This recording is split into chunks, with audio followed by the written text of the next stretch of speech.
John McCain is hitching his wagon to the Iraq War, national security, Iraq War.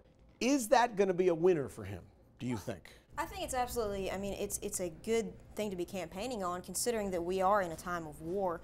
This is a man who's been overseas, who's fought, who's been a prisoner of war. You know, he's experienced firsthand what it's like, and he's been in the Congress for years. He's been through, matters of military conflict. This is the role that the President of the United States is going to have to play on military and foreign matters. We need that experience. Everybody agree here? Yes. It's a winner for John McCain, the Iraq War, national security? He still doesn't know the difference between Sunni and Shia, which I think, is a little So bit. it sounds to me like you're saying no. I mean, yes, so what, he was a prisoner of war, but maybe he's not the most. No. I mean, I think more than experience is it's judgment, and Barack Obama had the judgment to be against this war from the beginning. Who knows how Barack Obama would have voted when it was time to vote in the Senate? He wasn't even around then. But he did make a very public speech about it, and he he was was very clear and unequivocal when he said that he was against this war and that he would have never gone in, because it would be a distraction from Afghanistan.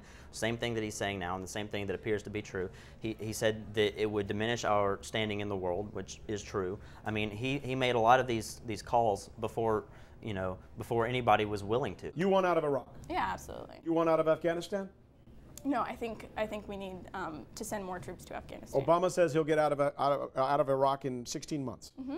You can't just be a politician or Congress and sit down and say, we're going to set up this timetable with when we're going to pull out. You have to talk to the commanders and the generals that are over there. When you talk to them, they say that they need to stay there a little bit longer. And those would be the people that are over there that know the issues, everything that they deal with every day. Sure about that? Should we allow our generals to make the decisions for our country? I don't say that they should make the decisions for the country, but they should enlighten the people and say, this is what we're doing. Well, and Obama work with other institutions. Obama said that he would work with commanders on the ground. He's made that clear, and al-Maliki said that it would be an enormous opportunity to begin a phased redeployment out of Iraq, and I think Senator McCain should respect his wishes. I mean, they are a sovereign government. Senator McCain, he's always said we will leave when the Iraqi government says stable. that it's okay. Right, and but they're the stable Iraqi and ready government for us has to leave. said that they're ready for us to leave, and John McCain is still, refuses to set a timeline. I think that when the government over there is stable, when the people feel as if, that they can take a hold of everything that they're dealing with right now, then we should slowly start pulling out. Looking at the polls right now, who wins that argument right now in America?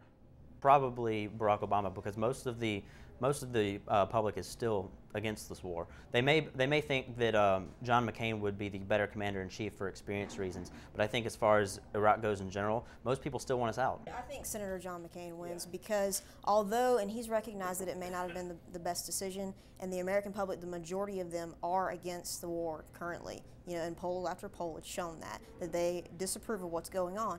But I think the American people also realize that this is a responsibility that we committed to, and we can't just cut and run.